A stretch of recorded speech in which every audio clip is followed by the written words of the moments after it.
questions? Yes, since it's time for question and answer, I'm Lee Jackson, the study director, so please feel free to stand and ask questions if you have any questions for the committee. And if you're watching us online, please feel free to submit your questions via the webcast. A question that came in earlier was, could you all speak a little bit more about the committee's findings on chronic pain? They found that the committee didn't report trials looking at long-term efficacy, which is necessary for investigating the effect of chronic pain, as well as could you clarify how the committee distinguished between the cannabis plant itself and crude extracts, as well as constituents such as cannabinoids, especially THC and CBD?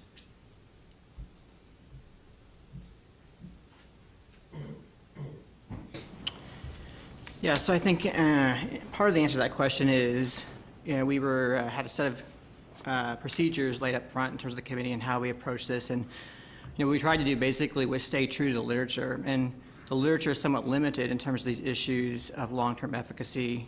The primary systematic review that we used for the pain section and much of the therapeutic section was the Whiting review published in JAMA, and so if you obviously in a report in terms of the Whiting review, not a lot has been done in terms of long-term efficacy. So we're necessarily limited in terms of what we have to in the literature. And with respect to the breakdown, distinguishing different constituents of the cannabis plant, there again, we're limited in terms of what's in the literature. And we tried to address some of these issues in the barrier section of the report in terms of talking about future research and what needs to be done. So these are two good questions in terms of the nuances of the effects of cannabinoids on pain, and we don't have a lot of answers for those questions at this point in time. Hi, I have a question that came in over the web.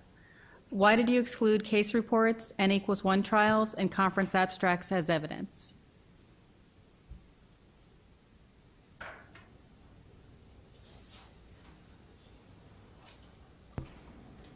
And with regard to the last point, which was conferences, we were looking for peer-reviewed literature that was published. Most of the conferences are not peer-reviewed. Case reports basically are anecdotal evidence without much in the way of control, so it's very difficult to interpret them. And I don't think we found any N=1 experiments. Did anyone? N=1 experiments? I don't think we saw any that were published in any case. Another question we received from the public. Sure. Is this a little bit better? Yep. Another question we received from the public is, were you at all surprised by the findings for respiratory cancer, specifically lung and head and neck cancer?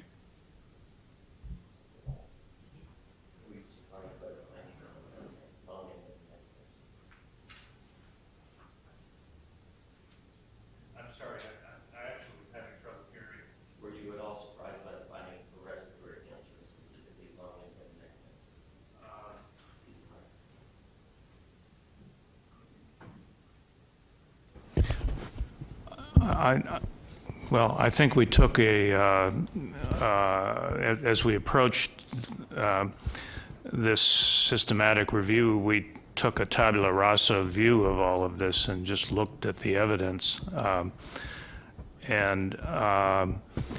There was one study that did show a relationship, a positive relationship of head and neck cancer to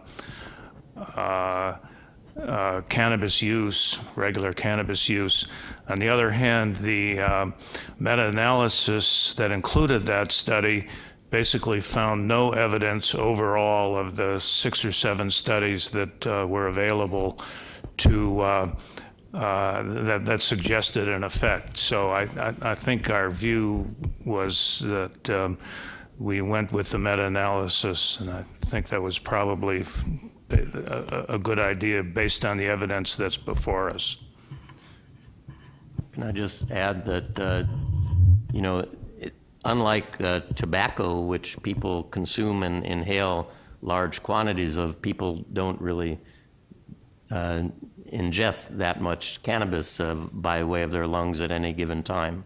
And unlike tobacco, also, cannabis in vitro and in animal models seems to have some anti-cancer, anti-inflammatory, and antioxidant activity, which may protect actually against those malignancies. We saw no evidence of increase in any tobacco-related malignancies, and in fact, there was a suggestion that there might be a slight decrease in the incidence of bladder cancer, which is also a tobacco-related malignancy. Okay, another question that came in regarded pain. Could you talk a little bit more about the committee's findings on chronic pain? The committee did not report trials looking at long-term efficacy. Oh, wait, sorry, so that's just a question. Could you talk a little bit more about the committee's finding on chronic pain? So it's a general question, obviously. The reality is, we don't have a ton of research, even though it's pretty clear that a lot of people, large proportion of people who use cannabis are reporting the use of for pain. So in my mind, this is clearly an issue that we need to address going forward in terms of the research. We need a lot more research on the effects of cannabis on pain. What we presented in the report, I think, is a nice, very sort of concise, nice summary of what we have so far. And clearly, there's a lot more that needs to be done. So that's, I think, pretty much what we have right now on pain. I think if I could add here that if you look at most of the states with cannabis programs, that in the majority of states, the majority of patients accessing medicinal cannabis are actually accessing it for a complaint of pain. And we also notice that in those states where cannabis is available as a medicinal option, that there's been a decrease in the use of opiates. So clearly there is some evidence that above and beyond what we were able to ascertain in the published literature on meta-analyses and primary studies, just from the reality of the current situation, it's clear that people are benefiting from the use of cannabis in painful situations. Particularly chronic pain, we don't see much evidence that for acute pain, cannabis would be a useful, or cannabinoids would be a useful intervention. Did the report find any causal associations between cannabis use and negative or positive health outcomes?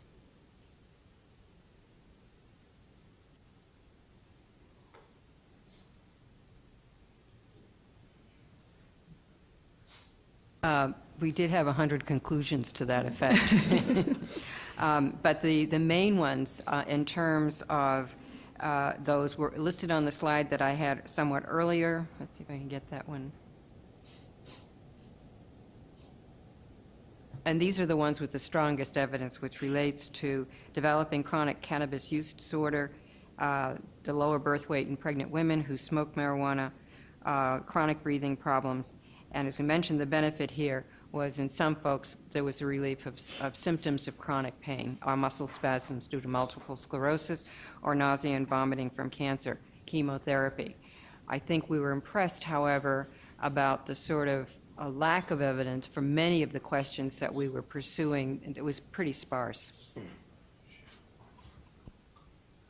Okay, we have one more question that was received online. Did the committee find anything on the use of cannabis for individuals with epilepsy?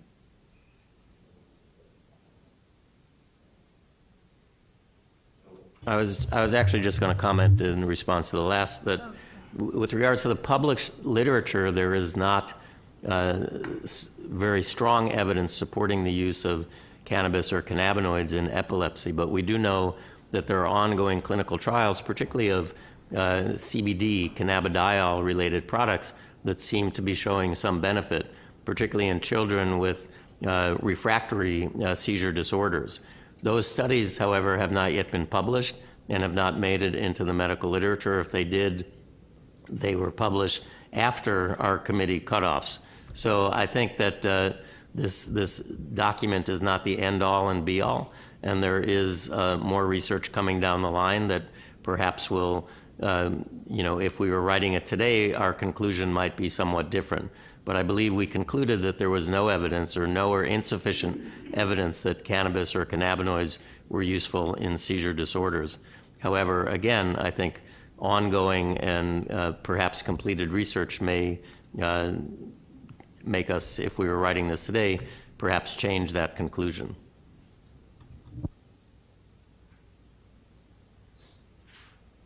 Could you discuss how the committee distinguished between acute and chronic effects?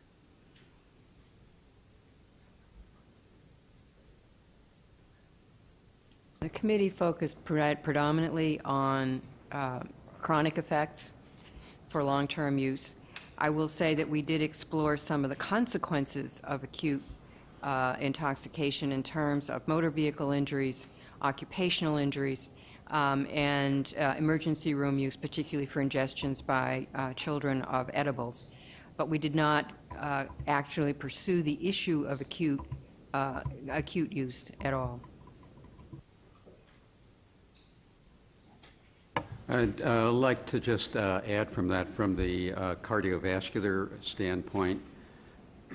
Many of you know cardiovascular diseases are really the most common causes of mortality in this country, though they tend to impact on an older age group than commonly used cannabis. However, in this case, we did see a study that focused on acute use and another study that focused on chronic use or lifetime use in relationship to cardiovascular outcomes. Because there's so little done on it, the evidence is weak, but we thought that there was weak evidence, or what we call limited evidence, for an acute effect, that is smoking, for example, smoking a joint in relationship to a heart attack, but really no evidence that long-term use itself had any impact. Could you discuss why you did not discuss any current problems with obtaining medical cannabis in the report?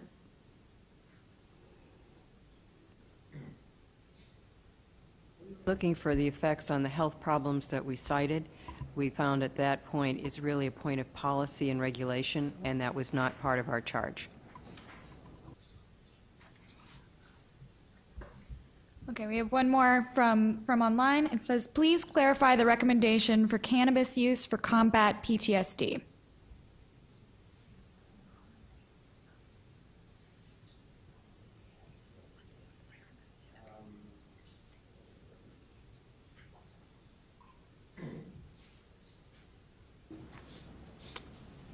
I don't believe we have a specific recommendation for combat PTSD in the report. No, I think, From a therapeutics perspective. Yeah. No, when looking over the PTSD literature, there just isn't there's very little literature out there, right? So this is one of these areas that clearly we need a lot more research on. A number of vets report using cannabis, and we need to better understand the effects of cannabis on PTSD. It's just not out there yet in terms of enough to make a solid recommendation.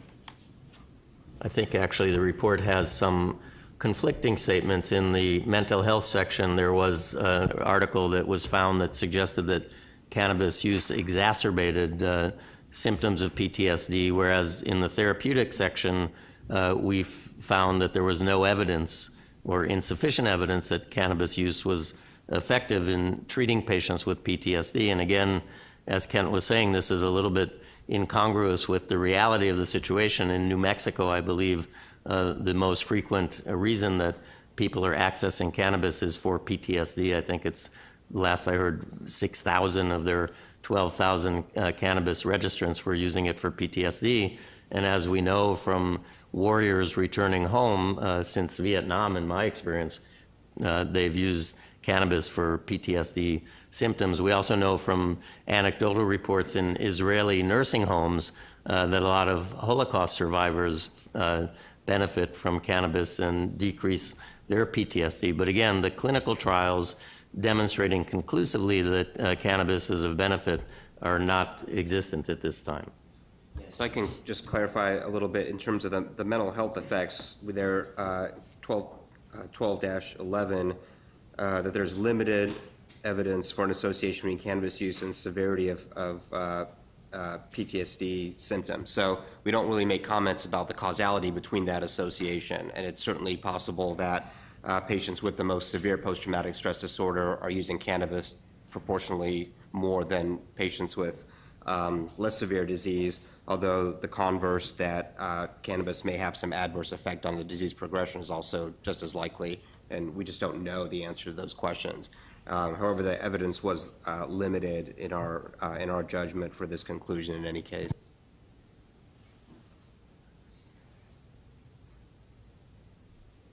Another question from the web. First one point, they said sometimes it's hard to hear you all, so could you please make sure you speak in the mics, bring them a little closer. It's hard to hear me? Okay. Is this better? What has been found about the use of cannabis for treating nausea with pregnant women?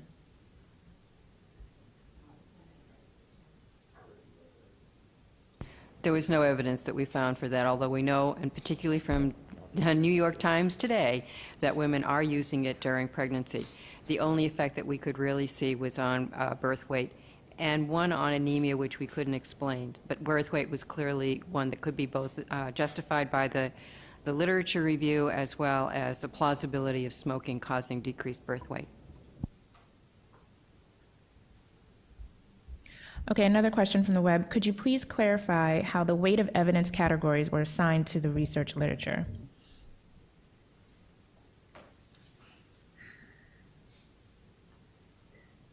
Basically, this was a reflection of the strength of the studies that we were looking at for any particular topic.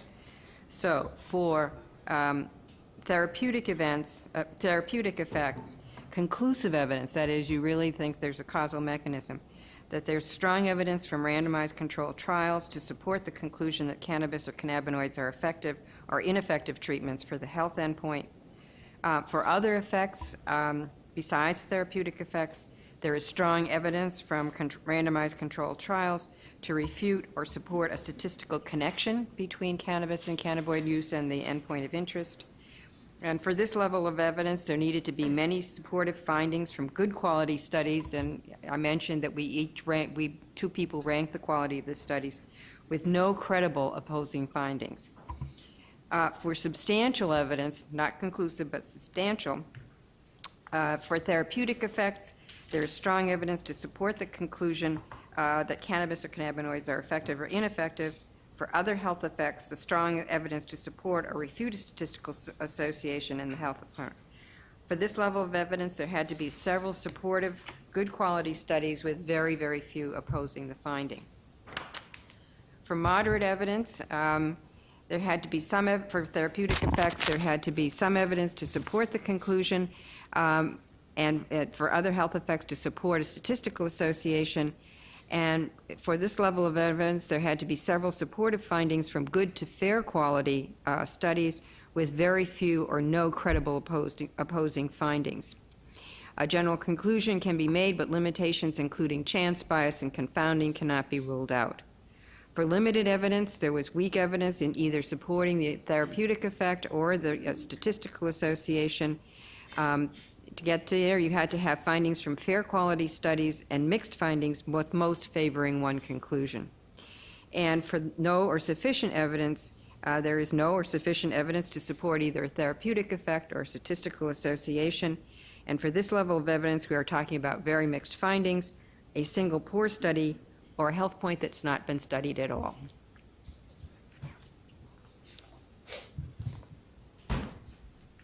Okay, another question from the web. Can you comment on the effects of the substantially increased potency of marijuana and how that may impact health outcomes?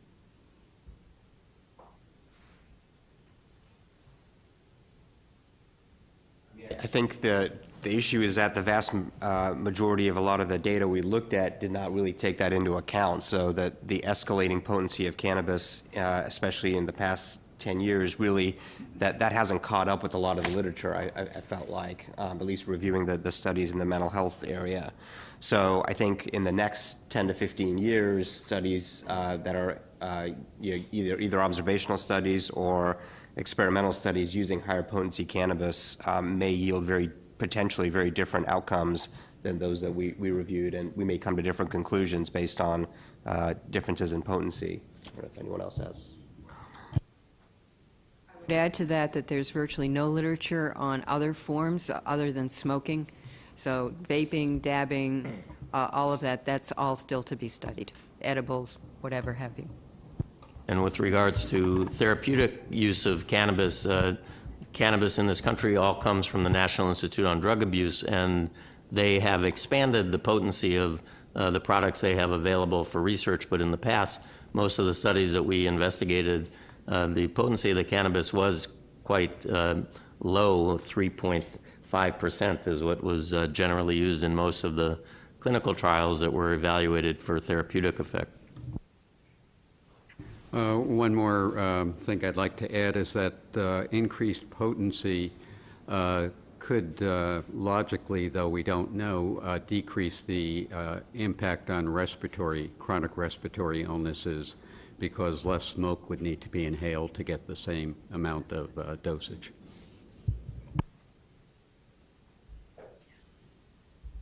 Okay, another question from the web. Could you comment on the epigenetic effects of cannabis as related to medicinal use, chronic and/or acute use?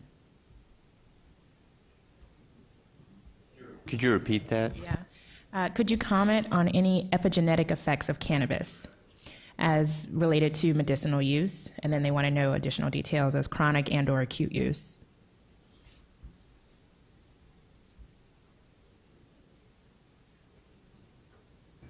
Right, so we actually didn't review any literature that responded to this question. It was beyond the scope of our literature search, so we haven't answered that question.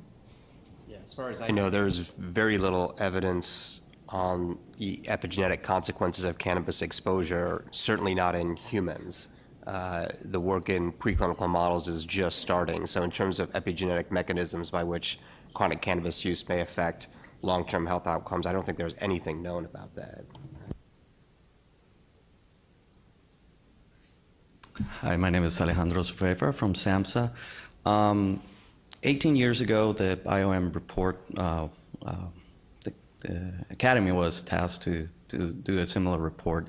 Can you comment a little bit about the differences, about obviously the two reports, the one that we're talking about now and the previous? I know there was a difference between the tasks, but what have we gained in knowledge about the scientific evidence?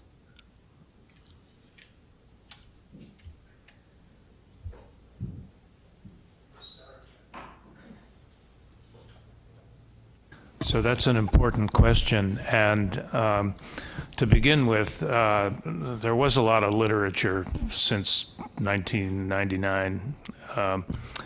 And I think my sense of the topics, the number of topics increased.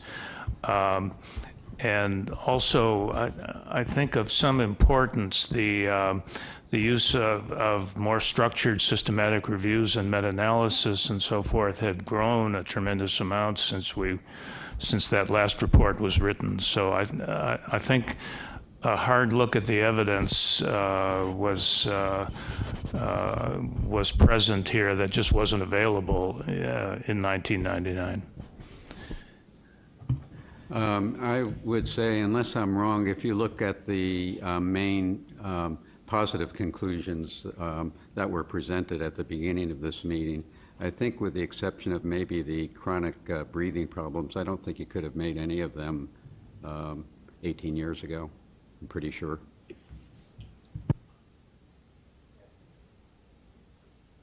Note that the 1999 report was really focused more on therapeutic uses and not looking at a broad brush stroke of a variety of health outcomes.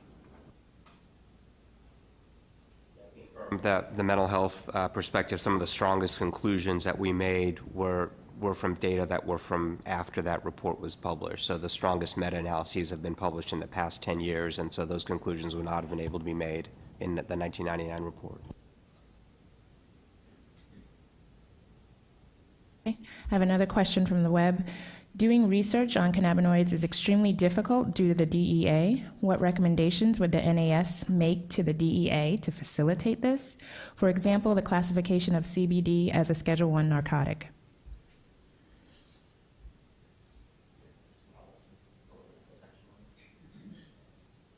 That in terms of scheduling of the drug as policy, again, that was beyond our scope. But, see if I can find it, we did recommend that there needs to be some comprehensive look at this in terms of addressing the research gaps, improving the research quality, and then also addressing the research barriers, which of course would include the scheduling, among others. Okay, I think this is the final question. When the committee concluded moderate evidence for the marijuana's linked to other drugs, are other drugs meant to be defined as cocaine and heroin, or are there other drugs as well?